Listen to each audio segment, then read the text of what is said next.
하늘 백성으로 살아가게 하여 주옵소서. 주님의 뜻 안에서 주님의 사람들과 교제하며 주님의 세상을 살아가는 우리가 되게 하여 주시옵소서. 이쪽에도 살다가 저쪽에도 살다가 이런 생각하다 저런 생각하다 그렇게 왔다 갔다 하지 말게 하시고 지조를 지키며 하나님 앞에서 해야 할 일과 하나님 앞에서 만나야 될 사람들을 만날 수 있는 지혜와 그리고 결단을 허락하여 주시옵소서. 아닌 건 아닌 겁니다. 아닌 거에 자꾸 모양을 갖다 붙여서 맞다고 포장하지 말게 하여 주시고 아닌 건 아닌 거라 인정할 수 있는 우리 되게 하여 주시옵소서. 감사합니다. 고마우신 예수님 이름으로 기도드렸습니다. 아멘, 아멘. 오늘은 빌립보서 3장 보는 날인데요. 3장 1절에서 6절까지 같이 봅니다. 빌립보서 3장 1절에서 6절까지.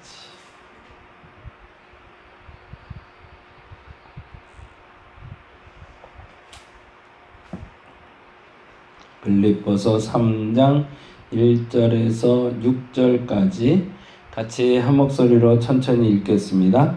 끝으로 나의 형제들아 주 안에서 기뻐하라. 너희에게 같은 말을 쓰는 것이 내게는 수고로움이 없고 너희에게는 안전하니라.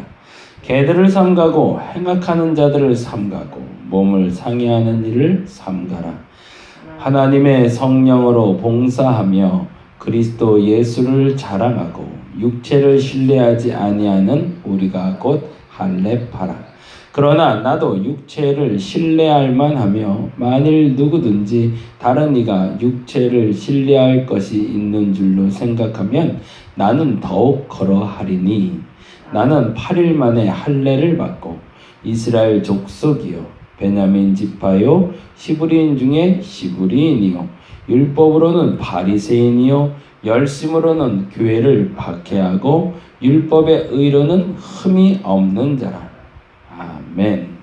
1절에서 6절까지 이야기하고 4장 1절까지가 이제 한 묶음이 돼요. 1장에서 2장까지는 그리스도 안에서 우리가 어떤 마음을 품고 살아야 되고 그리고 개인은 어떤 신앙을 가져야 되며 그리고 디모데와 에바브로디도라는 사람을 보내는 실질적인 편지를 보내는 목적 이렇게 이야기하고 있죠. 그러니까 1장 1절에서 2장 18절까지는 사실은 빌립보 교인들의 공동체가 신앙 안에 건강했으면 좋겠고 개인적으로도 신앙이 더 성숙했으면 좋겠다라는 말을 덧붙이면서 인사말로 그리고 중간에 디모데와 에바브로디도 이야기를 하면서 실질적으로 이 편지를 쓰게 된 동기와 목적에 대해서 설명하다가 이제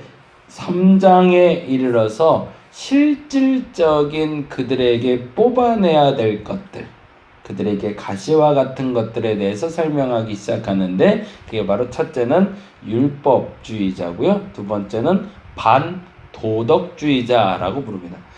조금 더 쉬운 표현을 하면 율법주의자는 정해진 법을 지켜야만 구원받을 수 있다 라고 말하는 사람들 그 사람들에 대한 이야기가 3장 1절에서 6절까지가 비춰진다면 이제 이후에 나오는 사람들은 반도덕주의자라고 불리는 사람들인데 말 그대로 완전히 정반대의 사람들인 거죠. 율법주의자는 몸을 아주 정결하게 잘 유지하고 내 몸이 하나님 앞에서 깨끗하게 보존된 사람만 구원받을 수 있다라고 말하는 반면 이 반도덕주의자는 어차피 육체는 타락하고 더러운 거니 육체는 마음대로 써도 상관없는데 중심 그러니까 내 마음만 하나님 앞에 정결하면 된다고 말하는 사람들 전혀 반대의 말을 하고 있는데 둘 다 그리스도를 대적하는 그리스도교를 대적하는 존재들로 부각되고 있었고요. 그리고 이 빌립보 교회가 이방인들 교회다 보니 유대인 율법에 대한 기본 베이스가 없이 복음 안에 세워지다 보니 이 두 가지 존재가 와서 공격하기 시작할 때 이들에게는 의구심이 품어졌던 거죠. 혹자들은 내가 이렇게까지만 해도 안 되는 거였는가? 그냥 주일 예배 드리고 성도들 간에 교제하고 이 정도면 되는 거 아니었나? 그런데 어느 날 갑자기 유대인들 중에 그리스도인이 된 사람들이 와서 한다는 소리가, 야, 너희들 율법도 안 지키면서 어떻게 예수 믿는다고 그러냐? 율법 지켜야 돼 라고. 너 할례는 받았어? 할례도 안 받아놓고서 무슨 율법을 지킨다고 하냐? 라고 타박하기 시작하자 갈등이 들어갔던 거고. 반면에 어떤 사람들은 자유로운 영혼인데 우리 자유로운 영혼이 굳이 그 육체에 매일 필요가 있는가? 라는 설명을 하면서 오히려 비방하며 그들을 위축시키자 사도 바울은 그것에 대해서 좀 포장하는 것이 아니라 바른 것을 알려줄 필요를 느꼈던 거죠. 교회 안에도 그러한 신앙의 오류를 발생하는 분들이 왕왕 있어요. 특별히 우리 대한민국 내에서는 대다수의 사람들이 율법주의적 신앙생활을 많이 하세요. 그래서 예전에 제가 봤던 책 중에 영성에도 색깔은 있다라는 책이 있어요. 굉장히 잘 만든 책이었는데 생각보다 많이 팔리진 않았던 것 같아요. 6가지의 영성을 이야기하는데 그 영성에서 우리 대한민국 사람들에게 가장 많이 보편적으로 나타나는 영성의 특징을 말하는데 그게 바로 금욕주의였습니다. 절제하고 제재하고 자기를 지켜나가는 것. 근데 저는 개인적으로 그건 나쁘진 않다고 봐요. 왜냐하면 저 역시도 기독교인들은 단지 복받으러 예수 믿으러 나오는 사람들이 아니라 스스로를 다스리고 정결케 하고 수도 생활하듯이 스스로를 수양할 수 있는 사람들이 기본이기 때문에. 근데 그것은 우리의 어떤 유교적인 그리고 도교적인 측면에서 내재되어 있던 샤머니즘의 문화하고도 연결되어 있는 것 같습니다. 근데 중요한 것은 그것만 하는 것은 복음이 아닌데 거기에 치부되는 사람이 많더라는 거죠. 그래서 우리에게 있어서 주일 예배를 지키지 못하거나 새벽 예배를 하지 못하거나 혹은 성경 읽기를 안 하거나 기도를 안 하면 큰 죄를 짓는 것처럼 여겨지기도 했고, 그래서 그것 때문에 스스로 정죄하는 사람들도 있고 타인을 정죄하는 경우들도 있었죠. 물론 그것이 어느 정도의 수준이라는 것을 말하긴 그렇지만 기준을 정해놓고 우리는 반드시 지켜야 되지만 그것이 전부라고 말해선 안 될 겁니다. 그래서 사도 바울은 다음과 같이 이야기합니다. 3장 1절에 이렇게 얘기하는데 끝으로 라고 얘기하면 이제 끝 마무리를 하려는 이야기로 시작이 된 것 같아요. 아마도 사도 바울 입장에서는 이쯤 말하고 이제 마무리할 생각이었던 것 같고요. 그래서 마지막에 중요한 건 너에게 덧붙이는 말 하나만 더 할게 라는 의미가 됩니다. 한마디만 좀 덧붙일게. 그러니까 본래 앞선 말들 에바브로디도와 디모데 얘기만 하고 이제 무난하고 끝나면 됐는데 생각해보니 야 내가 이거 하나는 너희에게 얘기하고 가야겠다 라고 하면서 한마디만 더 붙이면 이 끝으로 라는 뜻이 됩니다. 나의 형제들아 주 안에서 기뻐하라. 이 말은 참 중요하죠. 빌립보서에서 이 말을 빼면 말이 안 될 만큼 계속 반복돼서 나오는 단어가 주 안에서라는 얘기입니다. 여기를 벗어나면 너와 나는 아무 상관없어 라는 말까지도 돼요. 주 안에서 머물지 않는다면 빌립보 교인과 사도 바울의 관계는 끊어진 관계고 저와 여러분의 관계도 그렇게 되는 것이 맞습니다. 주 안에 있을 때 우리는 형제고 자매고 성도고 그리고 권사고 집사고 목사일 뿐이지 사실은 주 안에서 벗어나서 목사 아무 의미 없는 것이고 주 안에서 벗어나서 성도 권사 집사 아무 소용없는 거죠. 근데 여기에 소급 적용해야 되는 단어가 하나 더 있는데 그게 바로 물질입니다. 물질도 주 안에 있을 때 소중해지는 것이지 물질이 주 안에서 머물지 않고 벗어나 버리면 물질조차도 우리에게는 사실은 소용없다라고 말할 수 있어야 됩니다. 모든 물질, 모든 건강도 주 안에서 사용될 때 온전하다. 그 믿음이 저와 여러분의 믿음이고 빌립보 그리고 바울의 믿음, 그 믿음이 하나가 되기를 간절히 바랍니다. 근데 그 다음에 말이 이렇게 얘기하죠.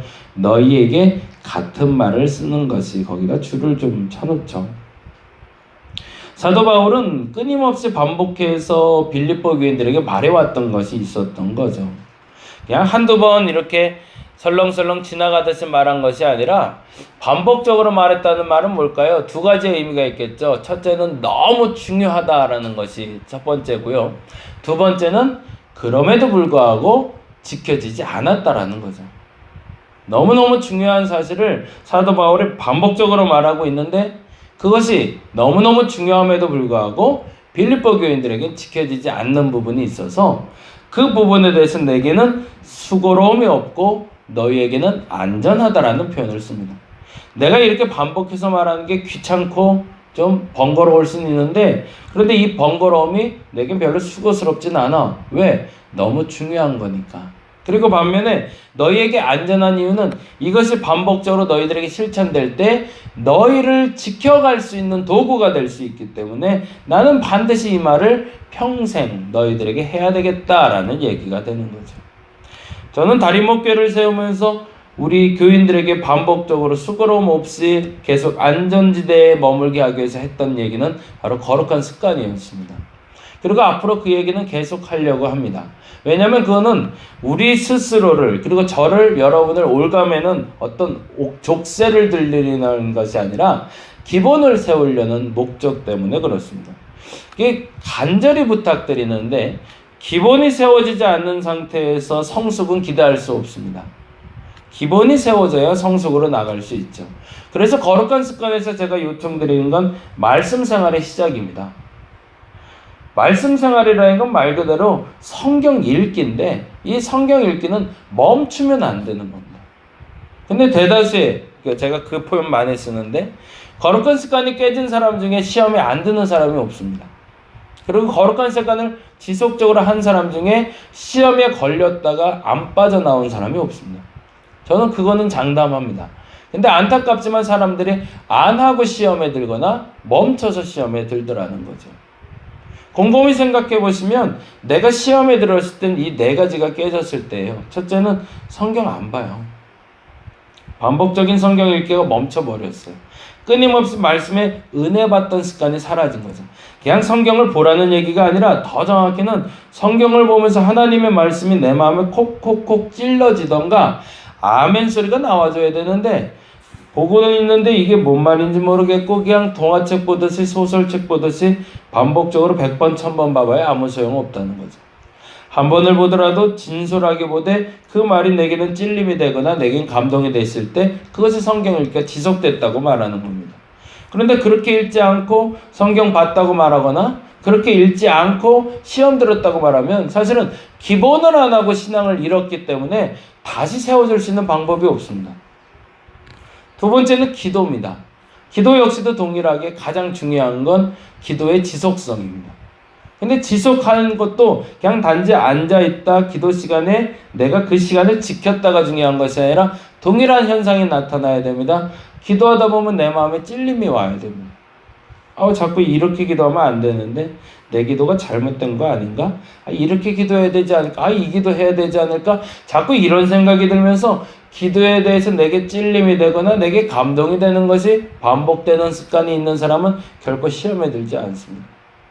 근데 안타깝지만 말씀을 볼 때도 기도를 할 때도 감흥도 없고 변화도 없고 전혀 어떤 상태에 대한 역사도 나타나지 않는다면 조심스럽지만 그 다음 과정에서 시험이 나를 준비하고 있다라고 전제해도 될 만큼 매우 중요한 습관인 거죠. 세 번째 습관이 교제의 습관인데 성도들은 사실은 홀로 서기를 하는 사람들이 아니라는 겁니다. 같이 서 있는 사람들입니다. 그래서 교제를 해야 됩니다. 성도들 간의 영적 교제가 일어나지 않는 한 돌파구가 만들어지지 않고 사람은 홀로 지혜롭게 만들어지지 않고 함께 지혜로울 수 있도록 만들어졌기 때문에 함께 동반하지 않는 한 참된 지혜를 얻을 수가 없습니다. 그래서 성도 간에 지혜로운 영적인 교제가 필요하고 마지막으로 너무나 중요한 게 전도입니다. 전도하지 않는 교회는 죽고 정도하지 않는 성도는 죽습니다. 그 어떤 경우에도 전도는 멈추면 안 됩니다. 근데 안타깝지만 우리는 너무나 습관적으로 내 교회 안에 내가 말씀 보고 기도하고 성도들과 교제하면 신앙생활 다 된 거지 내가 무슨 놈의 전도를 해 라고 얘기하며 믿지 않는 사람을 만나는 것을 대적하거나 배척할 때가 너무나 많습니다. 그리고 우리 안에 행복을 꿈꾸며 다른 사람과 분리된 존재라는 착각 속에서 스스로 율법주의자로 만드는 것이 바로 전도입니다. 스스로가 율법주의자가 되지 않으려면 제일 먼저 해야 될 일은 어찌 보면 전도 생활인 거죠. 간절히 부탁드리는 건 저는 이 말은 계속 반복하고 싶어요. 말씀 보시기 바랍니다. 기도하시기 바랍니다. 근데 그냥 말씀 읽고 기도하라는 것이 아니라 그 말씀이 찔림이 되게 해달라고, 감동이 되게 해달라고 계속 기도하시고 말씀 보셔야 됩니다. 그리고 성도 간의 영적 교제를 통해서 지혜를 얻으셔야 됩니다. 그리고 그 지혜를 얻었다면 이제는 나가야 됩니다. 그리고 밖에 나가서 복음을 전하는 것이 무엇임을 알아서 그 복음이 살아 역사하고 있음을 전파할 수 있는 사람. 어찌 보면 그것이 사도 바울인 빌립보 교인들에게 율법주의자와 반도덕주의자를 반하는 행동을 하는 빌립보 교인들에게 말하고 싶었던 요지처럼 제 평생에 목회를 하면서 제 설교를 듣는, 그리고 저와 함께 만나는 사람들에게 꼭 전하고 싶은 매우 중요한 요점입니다. 간절히 다시 한번 부탁드립니다. 여러분이 들었던 설교 중에 반복된 설교가 있나요, 혹시? 어찌 보면 그것은 두 가지라고 말할 수 있습니다. 첫째는 지금 너무 중요하기 때문에 반복적으로 들리는 것이고, 또 하나는 그럼에도 불구하고 내가 지키지 않았기 때문에 반복적으로 들린 설교입니다. 그렇다면 그것은 내가 그 중함을 붙잡고 지켜야 되겠죠. 오늘은 그렇게 기도했으면 좋겠습니다. 내가 반복적으로 들었던 설교를 한번 묵상해 보시고 그 반복적으로 들었던 설교의 요지대로 내가 살고 있는지 점검하셔서 혹시 그렇지 않다면 그렇게 살겠노라고 다시 시작할 수 있는 저와 여러분 되시기를 간절히 바랍니다. 기도하겠습니다. 반복적으로 하는 말을 우리는 때로 잔소리라고 얘기합니다. 잔소리가 아니라 어쩌면 때때로 반복적으로 들었던 설교는 내게 너무나 중요한 설교였기 때문에 그렇게 들려왔고, 반복적인 설교는 어쩌면 내가 그토록 들어왔음에도 지키지 않았기 때문에 계속적으로 들어왔던 설교임을 점검해 봅니다.